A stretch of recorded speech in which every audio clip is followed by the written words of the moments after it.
Could you just imagine, right, our government going over on the Isle of Wight, open up the doors and the cells of all the prisoners in Albany Jail and Parkhurst Prison and just letting them walk out the front door?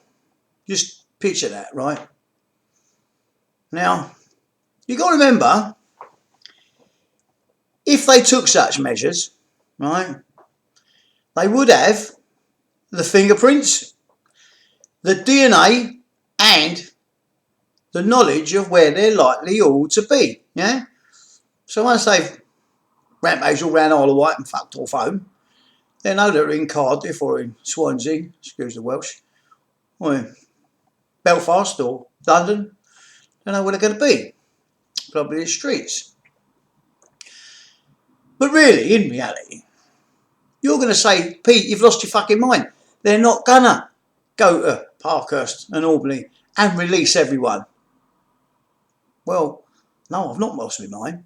I'm just making a point, because they've done fucking 10 times worse by allowing the migrants who've opted from one side of the world through to the other, gone through umpteen amount of countries on foot, so determined to get here on our benefit system, that they're still coming.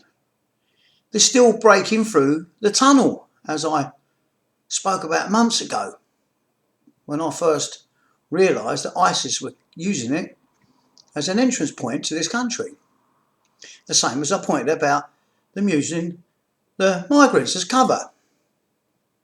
They've come a long way. And our government, very similar to open up the doors of Parkhurst, have just let them wander in. One major difference though, they haven't got these migrants' fingerprints. They haven't got their DNA and their criminal record. And they don't know where to get hold of them. So, unless they're lucky enough to jump on them where they are, the chances of apprehending any reported crime is pretty slim. There was, in fact, 1,049 reported sexual assaults in Germany alone on New Year's Eve. And that went up from 108, was the original report. It's gone up to 1,049. And we know that these were the migrants, the refugees that did that. Right? So all those girls, all those European girls, have been subject to molestation, rape, because in their own countries, girls aren't allowed to walk the streets on their own, late at night or any time. They get attacked if they're on their own, if they're wearing a burqa. Our women don't walk around dressed like that, do they? No. They can wear short skirts, New Year's Eve. They wear nice clothes, smell nice perfume on them. All it does to these people sends them nuts, like a fucking mental drug, like an unstoppable ecstasy in them. Because they're not brought up to have any respect for us, our women, in any way, shape or form. In fact, non-believers, as they look on us, are subservient to them. We're beneath them. Fucking Moroccans and Tunisians and Pakistanis. We're beneath them. Can you get that? They think they are superior to us. Even we're getting reports now of volunteers who wanted to work with the migrants, and you're welcome here, right? There's one volunteer worker who's come forward in Germany, and she says they ain't refugees. They are not in need. They're just demanding. They're rude. They're insultive. They sexually abuse her. They talk down to her. Just fucking showing her they are nasty bits of work, and they've got no respect. They've got nothing but contempt for her. Was it Kayla Muller, the left-wing activist woman who went out to help the ISIS lot out in Syria? She ended up being him, what's his name? Bakadari or something, the leader I can never get their names, never pronounce them, who fucking wants to. But he had her fingernails pulled out, and she was raped, consistently raped. She was supposed to be his secret wife that he had behind his other wives' back, so they didn't get jealous. But she was raped consistently and had her fingernails pulled out. Now this was reported by one of the migrants, one of the servants that was there, and witnessed it. She eventually got killed, apparently, in an American bomb raid there. But she went out there to help them. She went out there to give lovely Christian aid to them, right? And all it did was torture and rape her. This is what's to be expected. If you play with fire, you get burnt. The crime rates in Europe have gone sky high. Absolutely sky high, and they will continue to go sky high when you've got like this George Soros. George Soros is part of Illuminati and the New World Order. All that shit. The rich 1%. Saying that we should take in more. More closer to home, we have that Jeremy Corbyn, the idiot that you lot have all voted in to be leader of the Labour Party. Jesus Christ almighty. Hey, you've seen his attitude? Labour can never get in. We can't keep Conservative. The only people we can rely on to try to get us back on track is UKIP.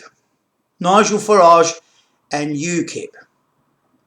The likes of Lee Rigby, his memory deserves some dignity. Our soldiers living on the streets after a tour of duty is not treating Lee Rigby's memory with dignity as far as I'm concerned. What do you think? Eh? And his family. Every time they hear about migrants getting fed and housed, and his fellow soldiers who protect our shores and risk their lives for us, homeless. Absolutely heartbreaking. Now, I'm not really, believe it or not, much of a political animal, but I've become alive with this subject over the last few years because I've seen where we're going. White people will be non-existent in 50 years' time, probably a lot less if we don't do something about it, and something's not done about it now. Now then, I've had a few stupid comments from a few Muslims that, because I've got Fly Emirates, right, Fly Emirates on my football top, that I'm a bit of an hypocrite. I've loved my Arsenal my life. Right, it's like loving your children, and when they go away, there might be someone you don't really like, you don't approve of, you bite your tongue to it. Right, and I do not approve with the Emirates backing my football team. No, I don't. It's a bitter pill to swallow. But my loyalty and that love to that team gets me through. Right? And I try to ignore the fact that we got the enemy within, if you like. But it doesn't make me an hypocrite. Because at the end of the day, right, I stick by what I believe. I believe that Islam has no place in our society. Take it back to the Middle East, and where you can chop each other's heads off, chop each other's arms off, right? The things that you punish people for, we kind of just turn a blind eye to it, we just ignore it. We employ solicitors. How many solicitors out there is there? Hey, law degrees out there. Hey, Saudi Arabia and co. Imagine them. What's the fucking point? What's the point of going on defence? The husband makes an allegation against the woman. The woman's got no chance. She don't know the point of having a brief. Not paying out for a brief. She's going to get it, isn't she? She's going to be stoned to death. She's going to be lashed. You know, these savage principles, they don't have a place in our society. Okay? And one last thing, Gucci King Khan, I'm not going to go out for a meal with you, mate. Right? And yeah, I'm a nice guy. Yeah, I could be a very nice guy. Like some other people, I can be a nice cunt too. But I'm not going to go out for a meal with you. Because with your 1.4 thousand views per video, I think you need me a lot more than I need you.